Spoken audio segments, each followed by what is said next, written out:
اللہ کے نام سے جو رحمان اور رحیم ہے۔ قسم ہے مضبوط قلعوں والے آسمان کی اور اس دن کی جس کا وعدہ کیا گیا ہے، اور دیکھنے والی کی اور دیکھے جانے والی چیز کی، کہ مارے گئے گڑھے والے، اس گڑھے والے جس میں خوب بھڑکتے ہوئے ایندھن کی آگ تھی، جبکہ وہ اس گڑھے کے کنارے بیٹھے ہوئے تھے، اور جو کچھ وہ ایمان لانے والوں کے ساتھ کر رہے تھے اس سے دیکھ رہے تھے۔ اور ان اہل ایمان سے ان کی دشمنی اس کے سوا کسی وجہ سے نہ تھی کہ وہ اس خدا پر ایمان لے آئے تھے جو زبردست اور اپنی ذات میں آپ محمود ہے، جو آسمانوں اور زمین کی سلطنت کا مالک ہے، اور وہ خدا سب کچھ دیکھ رہا ہے۔ جن لوگوں نے مومن مردوں اور عورتوں پر ظلم و ستم توڑا اور پھر اس سے تائب نہ ہوئے، یقیناً ان کے لیے جہنم کا عذاب ہے اور ان کے لیے جلائے جانے کی سزا ہے۔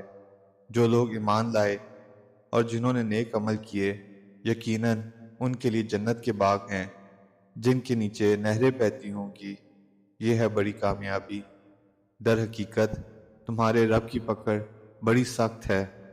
وہی پہلی بار پیدا کرتا ہے اور وہی دوبارہ پیدا کرے گا، اور وہ بخشنے والا ہے، محبت کرنے والا ہے، عرش کا مالک ہے، بزرگ و برتر ہے، اور جو کچھ چاہے کر ڈالنے والا ہے۔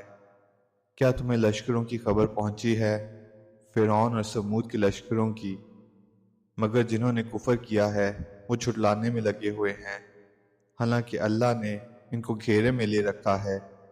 ان کے جھٹلانے سے اس قرآن کا کچھ نہیں بگڑتا، بلکہ یہ قرآن بلند پایا ہے، اس لوح میں نقش ہے جو محفوظ ہے۔